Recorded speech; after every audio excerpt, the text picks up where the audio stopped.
ஹாய்ங்க, KFC சிக்கன்னால யாருக்கு தான் பிடிக்காது.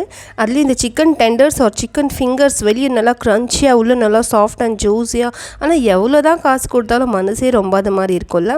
ஆனால் அதே டேஸ்ட் அண்ட் டெக்ஸ்சரோடு நம்ம வீட்டில் ஈஸியாக செஞ்சு சாப்பிடலாம் போதுன்ற அளவுக்கு. ஸோ நான் ஒரு 300 கிராம் சிக்கன் எடுத்து நல்லா வினிகரும் உப்பும் போட்டு அரை மணி நேரம் ஊற வச்சுருந்தேன்.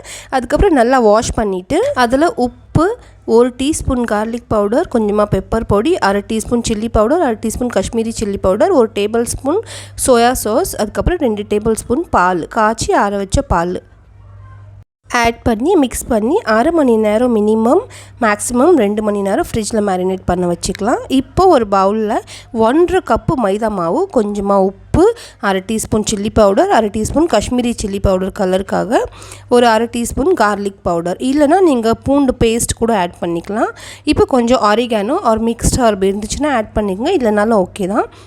இப்போ நம்ம மேரினேட் பண்ணி வச்சுருக்கிற சிக்கன் எடுத்து மாவில் போட்டு லைட்டாக ஃபஸ்ட்டு கோட் பண்ணிக்கலாம். ஃபஸ்ட் கோட்டிங் லைட்டாக தான் இருக்கணும்.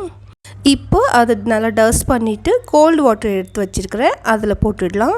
போட்டுட்டு உடனே நம்ம அதை எடுத்து அந்த மாவில் அகெயின் போட்டுட்டு இப்போ செகண்ட் கோட்டிங் நல்லா ப்ரெஸ் பண்ணி அழுத்தம் கொடுத்து நம்ம மாவு அதில் ப்ரெஸ் பண்ணி விடணும். அப்போ தான் நம்மளுக்கு அந்த க்ரம்ஸ் சூப்பராக வரும். பார்த்திங்கன்னா தெரியும், நான் நல்லா அழுத்தம் கொடுத்து பிசைகிறேன். ஸோ இப்போ ஒரு ஏதாவது சலடை இந்த மாதிரி இருந்தாலும் ஓகே, இல்லை நம்மளோட அந்த பெரிய பெரிய ஹோல்ஸாக இருக்கும் இல்லையா பிளாஸ்டிக்கில், அதுலேயுமே சூப்பராக வரும். இது மாதிரி செலிச்சோன்னா எக்ஸ்ட்ரா இருக்கிற மாவுலாம் கீழே விழுந்துட்டு நம்மளுக்கு பர்ஃபெக்டான இந்த க்ரம்ஸ் வந்துடும். ஸோ இதே ப்ராசஸில் எல்லா பீசஸையும் நம்ம ரெடி பண்ணி வச்சுக்கலாம்.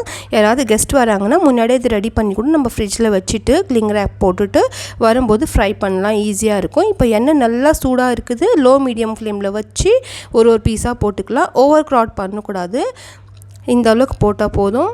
இப்போ ஒரு 2 நிமிஷத்துக்கு நம்ம கையை வைக்கக்கூடாது, அதில் 2 நிமிஷத்துக்கு அப்புறமா திருப்பி விட்டுக்கலாம். ஸோ இப்போ ஒரு 5 நிமிஷம் நல்லா சைட் டர்ன் பண்ணி நம்ம நல்லா ஃப்ரை பண்ணி எடுத்துக்கலாம். ஸோ டோட்டலாக 7 நிமிஷம் நான் ஃப்ரை பண்ணியிருக்கிறேன். பீஸ் சிக்கன் பார்த்திங்கன்னா நல்லா சாஃப்ட் அண்ட் டெண்டராக இருக்கும். ஸோ சீக்கிரமாகவே குக் ஆகிடும், 7 நிமிஷம் போதுமானது. ஸோ நான் அதே மாதிரி நெக்ஸ்ட் பேட்சும் ஃப்ரை பண்ணி எடுத்துக்கிறேன். இந்த க்ரம்ஸ் பார்த்திங்கன்னா தெரியும், அதே டேஸ்ட் அண்ட் டெக்ஸ்சரில் நம்ம ரெடி பண்ணிட்டோம். நீங்களும் ட்ரை பண்ணி பாருங்கள். Happy eating.